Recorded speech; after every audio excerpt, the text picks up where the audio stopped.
What's going on YouTube? It's Pico.Blurred. I got another tutorial for you guys. I'm showing you the easiest way I know how to cut the top, add some texture, and get a nice fade going on in the sides. So let's get into it. Right now I'm just setting in my perimeter around the parietal ridge. This is basically going to be the longest length that I'm going to fade into. And you'll see me later on come and attack that and blend it out a little bit more. But right now I'm just basically creating a baseline for my fade and to still have bulk so that I can connect the top to the fade on the sides. And here I got my number 4 guard on, and I'm just going to clear out all the bulk underneath that perimeter that we just set in, so that when I go to do my fade steps and put in my guidelines, it's easier for me to see what I'm doing. If I try to put in guidelines with that much bulk, I'm not going to be able to clearly see my guidelines, so my guidelines aren't going to be as accurate. So I'm just cutting the hair down, and you'll learn this as you cut more hair. So my beginner barbers, this is kind of a gem for you. Go ahead and clear out the bulk so you can clearly see all of your guidelines, and so they can be nice and uniform, and it'll help your fade be easier. So here I'm ready to start and put in my bald guideline. I'm using my trimmers and I'm just etching in that guideline all the way around the head. And notice how I'm dropping it in the back. He likes to keep his fade a bit lower, plus it helps keep bulk above his occipital bone, which is that bone in the back of your head. Now I drop it and I said I keep bulk above that occipital bone. It's just going to give him more shape to this fade, more shape in the back, so it's not as flat looking. And you kind of want to do this with every single client that you do. You want to shape your fade to their specific head shape. It's not always cookie cutter. You're not always going to be able to do one thing on a specific client and do the same thing on another client. So you have to tailor your fade to your client to make sure that it looks the best for their head shape as possible. And if you guys haven't seen my fade tutorials before, I like to set in my bald guideline with my trimmer because it gets as close to skin as possible without using my shaver. I don't usually use my shaver on him. A trimmer is good enough to get it all the way to skin. But if you're a beginner barber, I recommend using your clipper closed, just so it's not as harsh and you can take out that guideline, because when I set it in with my trimmer, it is very close. And if your tools aren't exactly set, it's going to be really difficult to get out that bald line. So just be careful when doing that. But anyways, I'm setting in my next guideline with my clipper all the way open, and I'm going up about a finger's width to give myself space to be able to get a good blend. If you set in your guideline too thin, you're gonna have a hard time because you're not gonna have room to really get that blend going. It's gonna be really compressed, which is a bit harder to get a nice blend going. So go up about a finger's width, almost an inch, and you'll be able to have more room to get that fade in. Especially in the back, you have way more room to work with in the back versus the side, so you can actually make your guideline a bit thicker in the back of the head, which will give you even more room to get a really good gradient blend going. And when I put in this guideline, I usually go over it a couple times to make sure that everything is at that open clipper length. And to take it out, I go back to the top of that guideline with my clipper open, and then I close it little by little as I go down. So I start open, I close it one notch, and I go down a little bit. Then I close it another notch and I go down a little bit. And so I'm closing each notch until I'm at the bottom of that guideline, and you'll see that line start to disappear. So at the bottom of the guideline, you should be all the way closed and just flicking out that last little line. And you'll see that the fade is looking nice and blended without any lines. And so you're just gonna repeat this all the way around the head. I like to go in small sections. I don't like working in big panels because that's a really easy way to get lost. So I'll slowly go across this guideline and making sure that every line is blended out. And a good technique to get rid of these lines is to really use the corner of your blades. If you're using the full blade, you're just gonna push that line up more, and then you're gonna have to bring your fade higher. So when you're putting in guidelines, use your full blade because you want to take out a lot of bulk. But when you're blending, you want to use the corners because it's going to hit pretty much every other hair. You're basically breaking the line apart.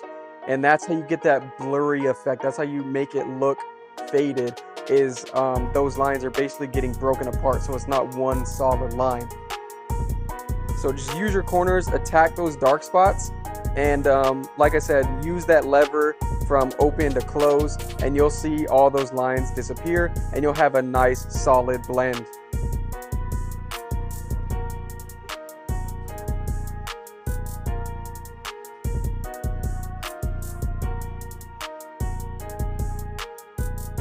So I don't like to move on to my next guidelines until the previous guideline is all the way blended out. That's just how I like to blend.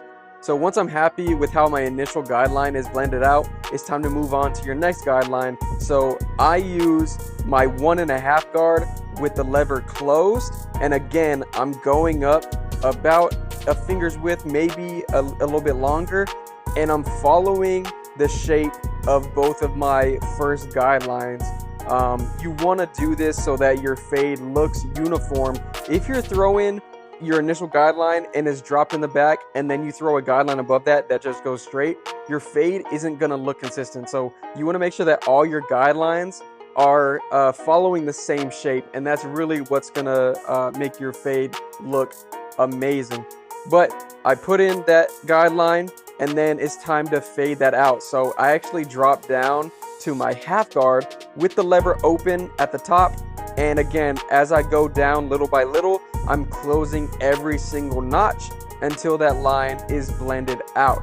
Now, the way that my clippers and my guards are set up, I can easily blend from the 1.5 guard into that 1/2 guard as I'm blending down. So I don't have any issues. I'm using a lot of corner, and I'm flicking out a little bit, not super drastic. I'm not flicking out a whole lot. I'm not leaving the head a whole lot, but I am using a lot of the corner. So that's how I'm able to blend my 1/2 guard into that 1.5 guard without using the 1. So I'm basically skipping the 1 guard.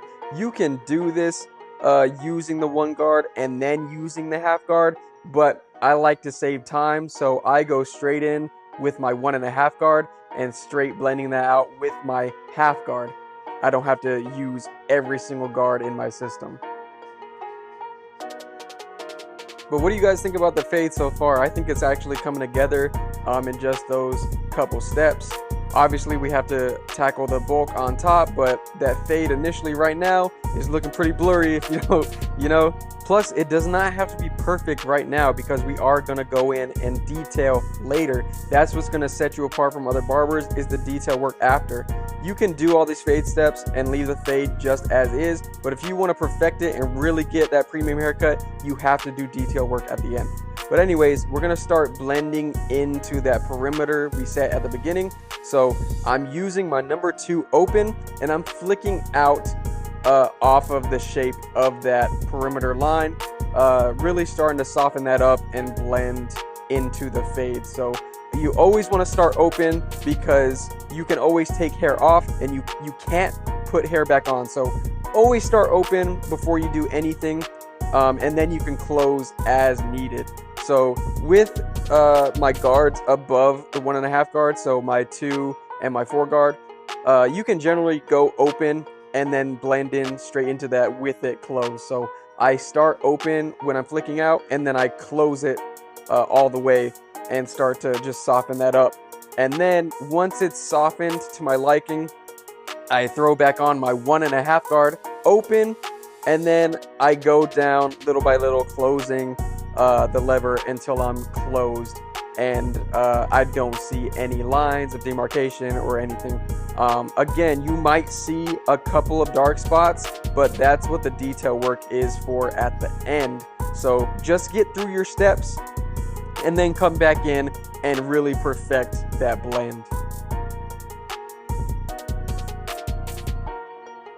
So here I'm just attacking the bulk again.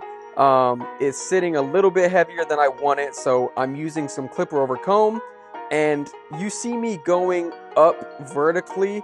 That's gonna blend out the hair. If you see me go across horizontally, that's usually when you're clearing out bulk, a lot of bulk. So just keep this in mind. If you want to clear out bulk, go across horizontally, and if you want to blend, go vertically. That's just an easy way to remember how to use clipper over comb, because it is a little bit of an advanced technique, but once you get it down, it's gonna make your fade process a lot faster and a lot easier than slapping on every single guard that you have. So again, I'm just using this step so we can start to tackle that bulk, just because you don't really want a super heavy clip on the side. You want it to look like it's all blended together. You don't really want a bunch of bulk just hanging over the side. So again, I did my clipper over comb. Now I'm using shear over comb, just because I think shear over comb gets a more precise. It's a bit more precise when you're cutting into and blending in that bulk.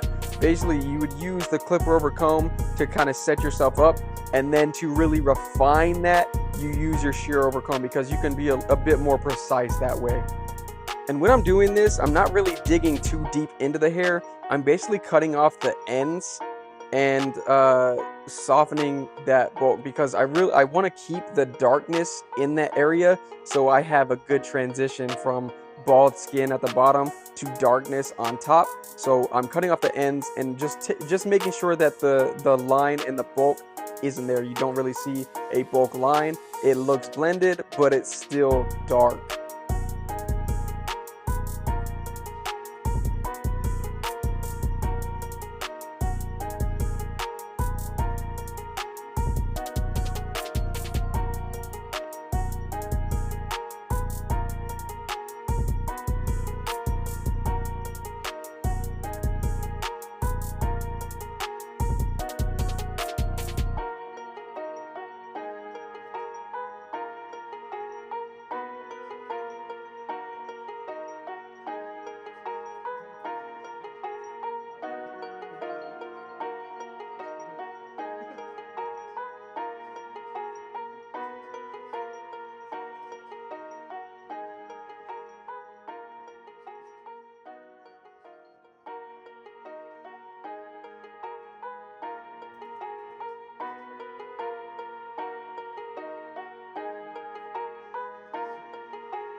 Alright, now it's time to start tackling the top so I can blend it into the sides.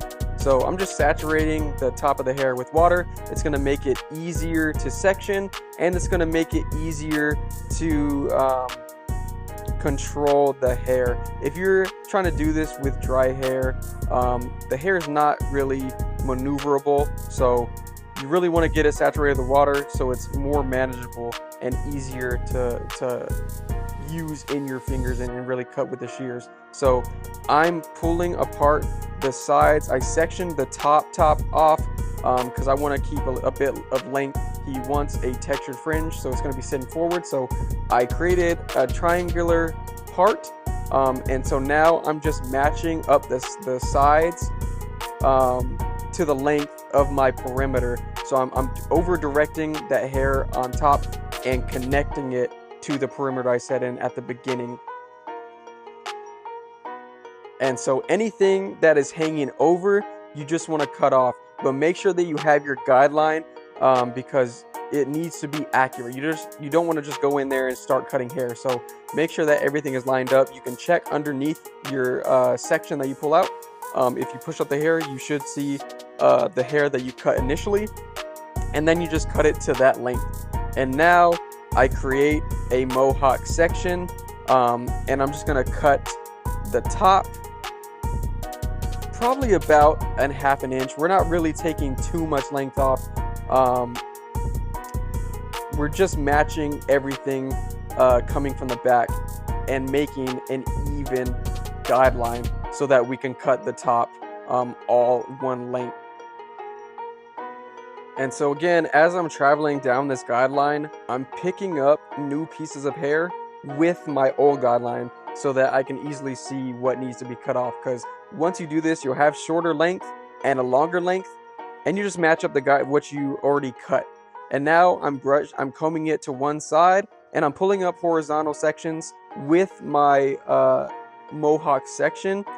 And then again, you'll see the longer length that needs to be cut off. So I'm gonna do this from the front all the way to the back, making sure that everything is even on top.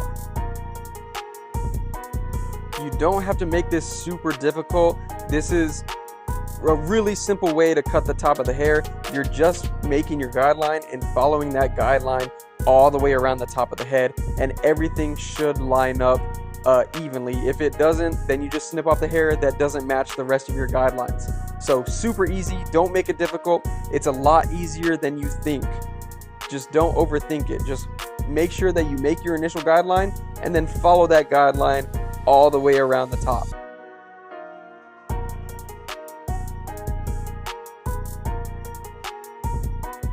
And so now I'm parting it to the other side. So whatever you do to one side, you're gonna do it to the other side. So I brush the hair from the middle where my guideline was, and now I'm taking it to the right side that I haven't cut yet. And again, you're just matching up those guidelines and cutting off the length that's sticking past that.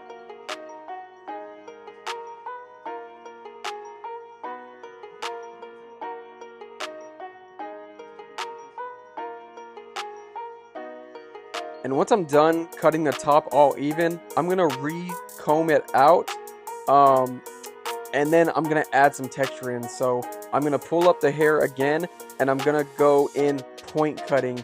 And basically, when you're point cutting, you're kind of dipping your shears. You're not cutting it blunt across. You're kind of cutting into it using the tip of your shears, and you're basically breaking the hair apart. You're creating unevenness so that the hair isn't laying completely flat.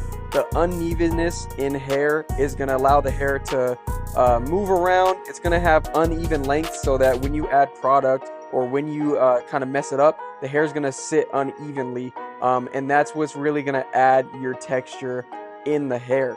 And so even when I say you're cutting the hair uneven, you're creating uneven lengths, you're doing it accurately. It's not the same as if you just started chopping and it's a choppy haircut. It's not that. We're basically slicing into the hair accurately and precise, creating cliffs and creating valleys, just creating precise unevenness so that the hair can bounce around and lay on top of each other. After your haircut is done, it's time to frame your work and get a really sharp edge up. So I'm using my trimmer. I start at the top of his hook and I create a kind of guideline, and then I create a guideline at the bottom of his hook near his sideburn, and I just meet the two in the middle, kind of etching in like a pencil and making sure that the line is extra sharp. When I'm doing this, I'm cutting off anything that's hanging over the line. I'm not really digging into his hair because I don't want to push back his line up. The growth back, when you do that, just looks terrible. So I like to have it very natural and just hit all the hairs that are hanging over, and you'll still get a dark, sharp lineup that way. And so once everything's done, it's time to start styling the hair. So right here, I'm kind of showing him how to mess up his hair for that textured fringe look that he wants. And I'm gonna show him different types of products to achieve that textured look. So you guys can see that texture's coming out from the way that we point cut it on the top. And I'm educating my client on how he can get that look every single time when he's not in my shop, because I'm not going to be there to style it for him. So you want to educate your client on how to achieve the style that you cut in that they asked for.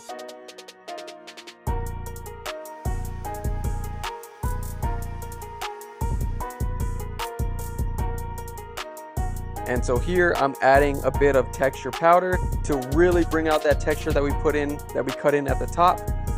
Texture powder is a really good product for those very textured looks, but you don't want to use too much because it can get a bit sticky. So use it enough to where you can mess up the hair, but don't overuse it to where the hair is just super sticky and super dry. And now to finish it off, we're adding the alcohol to clean up all of his pores and to make sure that everything is nice and sanitized. It's not going to leave with any razor bumps or any of that. And this is the final product. I hope you guys enjoyed the tutorial and can really use this on your next fade. I have a bunch of other tutorials up if you want to go check those out. But it's your boy Pico.Blurred. I'll catch you guys in the next one.